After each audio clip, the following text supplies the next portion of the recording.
Good evening student. আমার channel simple English grammar চ্যানেলে আমার সকল স্টুডেন্ট এবং ফ্রেন্ডসদের আমি ওয়েলকাম জানাই। আজ আমি প্রোনাউন সম্পর্কে বলবো। তো প্রোনাউন কাকে বলে? প্রোনাউন মানে নাউনের যে পদের দ্বারা কোনো কিছু নামের পরিবর্তে বসে, মানে যে পদটা কোনো কিছু নামের পরিবর্তে বসে তাকে বলা হয় প্রোনাউন।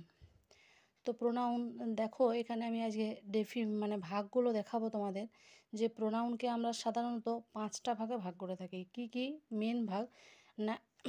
একটা হচ্ছে পার্সোনাল প্রোনাউন, 2 নাম্বার হচ্ছে interrogative pronoun, 3 number possessive pronoun, 4 হচ্ছে রিফ্লেক্সিভ প্রোনাউন, আর 5 হচ্ছে রিলেটিভ প্রোনাউন।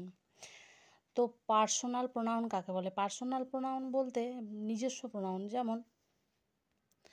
যেমন ধরো পার্সোনাল প্রোনাউন বলতে আমি, আমরা, তুমি, সে, পুরুষ, স্ত্রীলোক, তাহারা, এরকম আরও হবে অনেক। এরপর আসছি ইন্টারোগেটিভ প্রোনাউন। তো ইন্টারোগেটিভ মানে কি? প্রশ্নবোধক সর্বনাম পদ।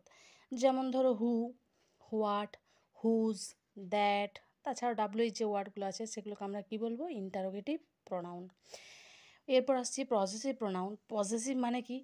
যেমন মাই মানে আমার, আওয়ার মানে আমাদের, ইয়োর মানে তোমার, আর হিজ মানে হচ্ছে তাহার, দেয়ার, হিজ, মাই, আরও অনেক আছে।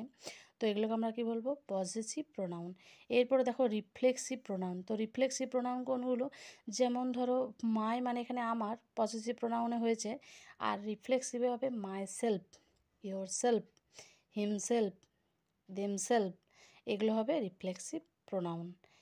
এরপর সবশেষ যেটা আসছে রিলেটিভ প্রোনাউন। তো রিলেটিভ প্রোনাউন কি?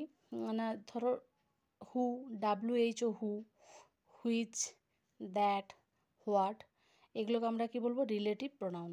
আবার তাহলে আজকে এই পর্যন্তই। যদি ভালো লেগে থাকে ছোট্ট একটা লাইক করে দিও।